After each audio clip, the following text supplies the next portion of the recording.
Evening, guys. Evening, ladies and gentlemen. Welcome back to the biggest agricultural platform known as Induna Ngombe, which means headman of cattle. My name, of course, is Mr Mutumba Simata. I am the headman of cattle. So last night, a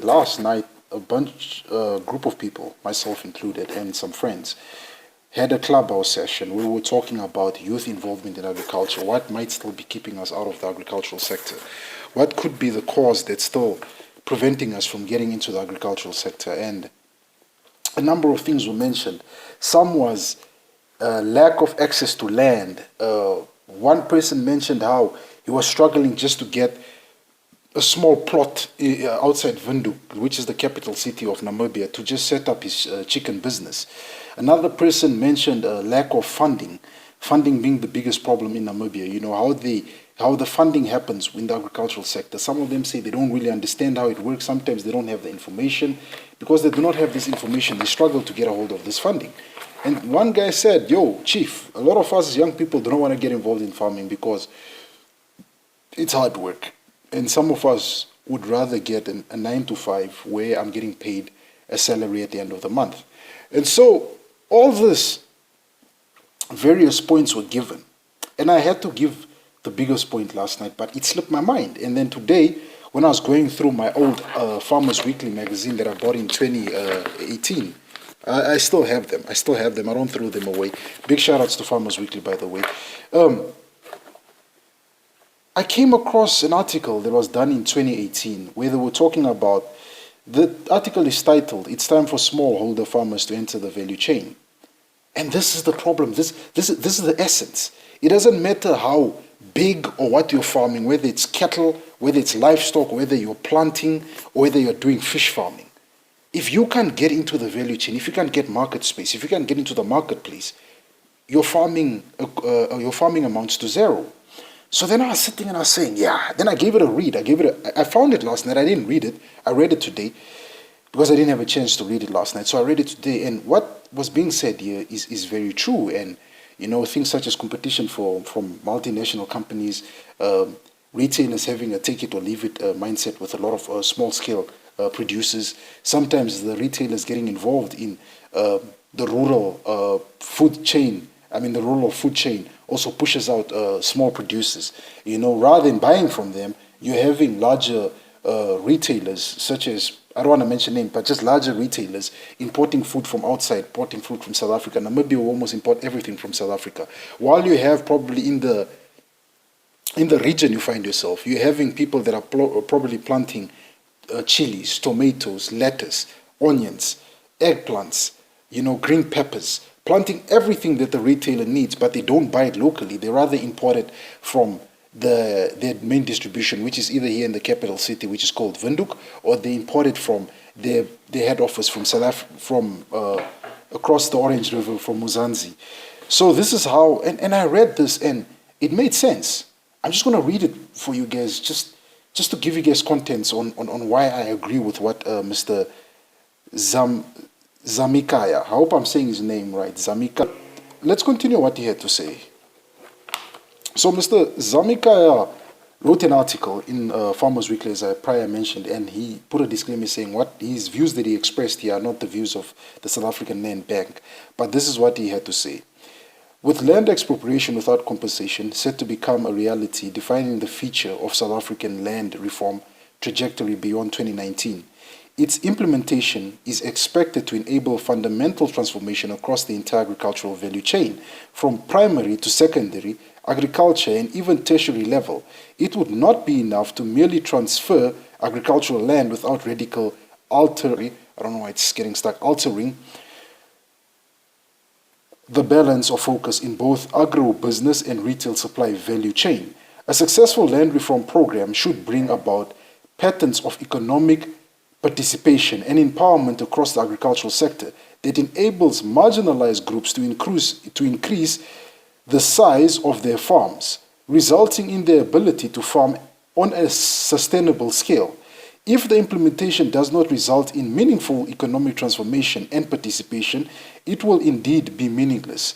South Africa's agro-food market landscape has grown, but black producers have been excluded from the sector.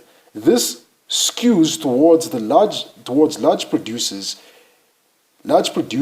has been the norm in the sector for many years. Therefore, any discussions of fundamental transformations within the agro-food or business value chain must be considered.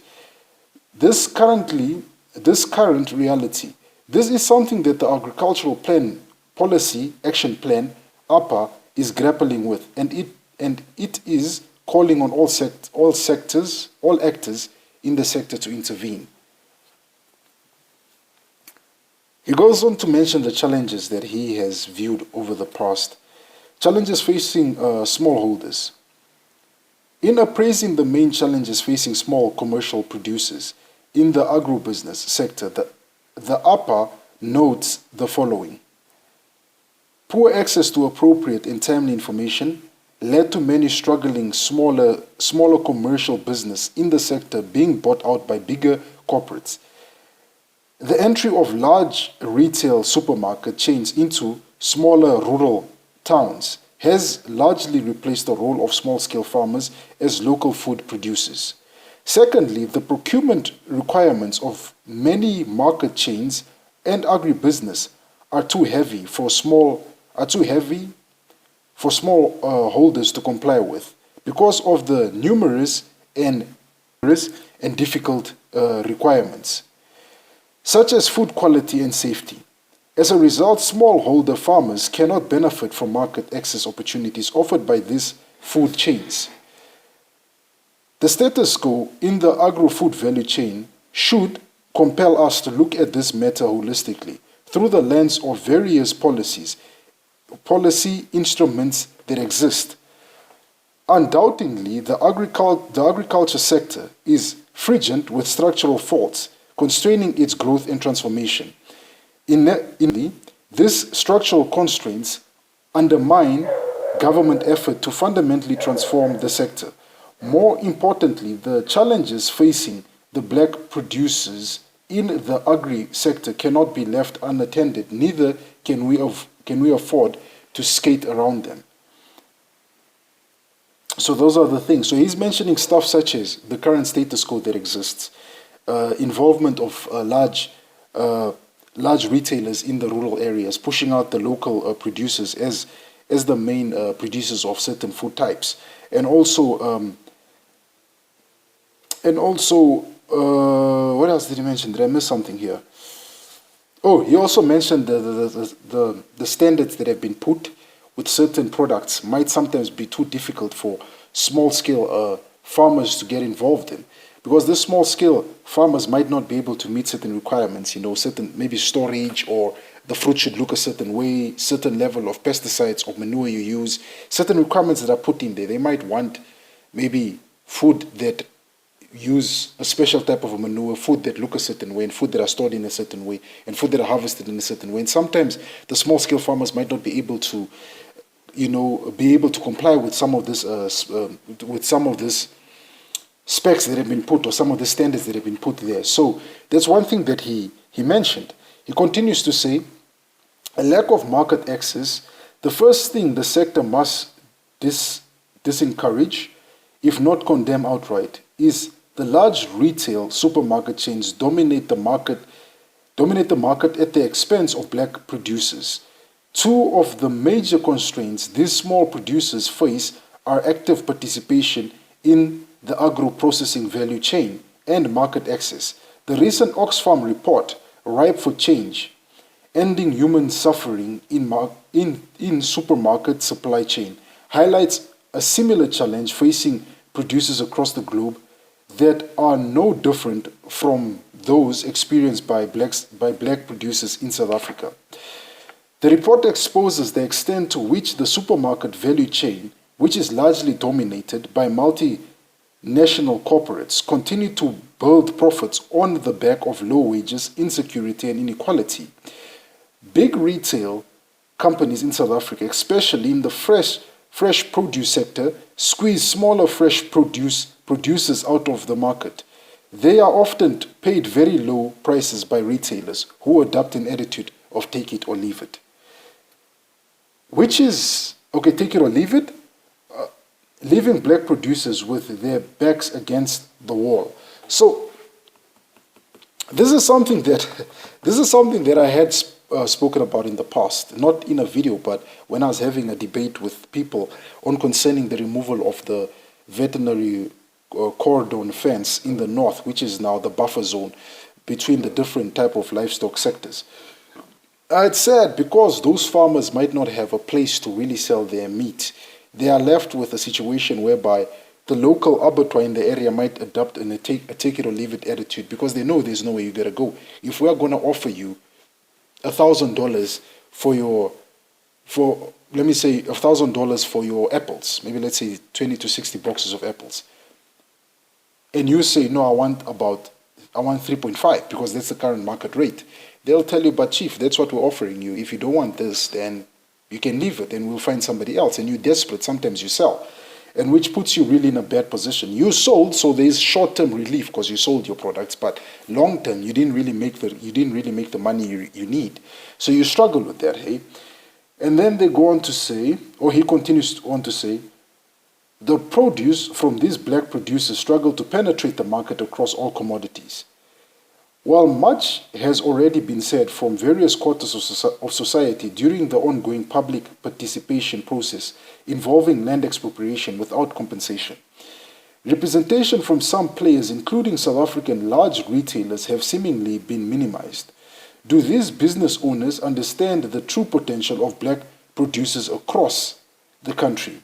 How do we provide them with the insight gained by many black producers into the informal market and used successfully to survive? Any hopes of influencing traditional value chains in favor of small-scale and black producers will be dashed in the absence of participation of those who ultimately own these value chains. So he just continues pointing out that sometimes the larger retail companies, with their take it or leave it mindset, might not want to come to the table to sit down and, try and explain certain things to farmers to try and help them to get involved in the business. But, to try and help them to get into the business, and sometimes they don't really get involved in the participation of such conversations, which they need to be, so it can assist potential black farmers who are producing fresh fruits, fresh vegetables, fresh fruits, what they might need to do to get shelf space in a large retail shop. And as they mentioned, we struggle whether it's fresh fruits or fresh vegetables. Also, our meat or milk from our cattle does also struggle to penetrate the market, the shop shelves. So those are some of the problems that he was pointing out, and some of the problems that I have also come to realize moving forward when I was talking about this, when we were having this discussion yesterday on a clubhouse. He goes on to mention agri-transformation, a renewal or redefined land reform landscape should go hand in hand with agricultural transformation. Having huge tracts of land without access to market will just be a hollow dream.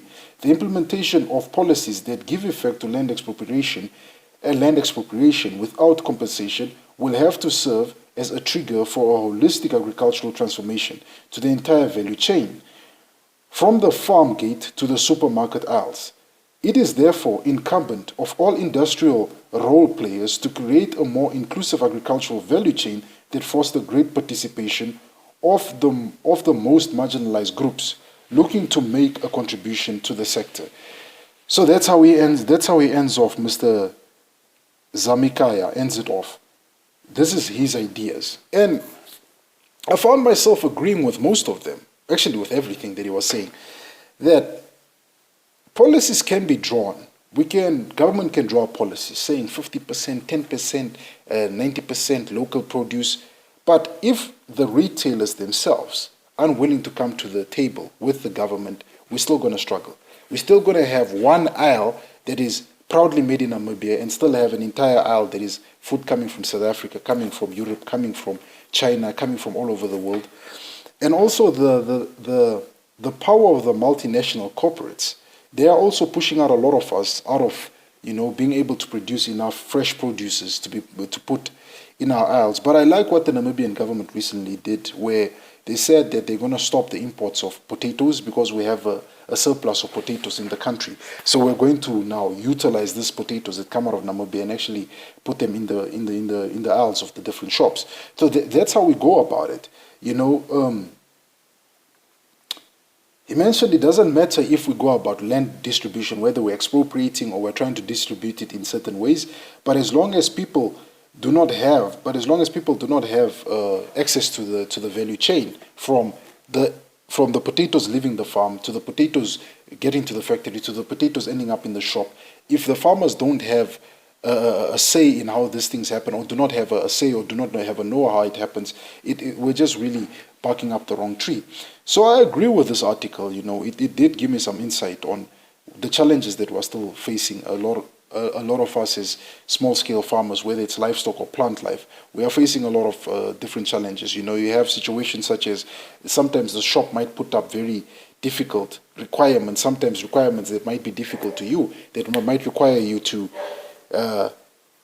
maybe use a certain pesticide, plant your plants in a certain way, your vegetables should look in a certain way, and sometimes you might not be able to do that, so you are left out. So that was what Mr. Zamikhaya shared, and I felt that I should read it to you guys, just sharing his opinion in this article that he did with Farmers Weekly in 2018. With that said, guys, bye for now.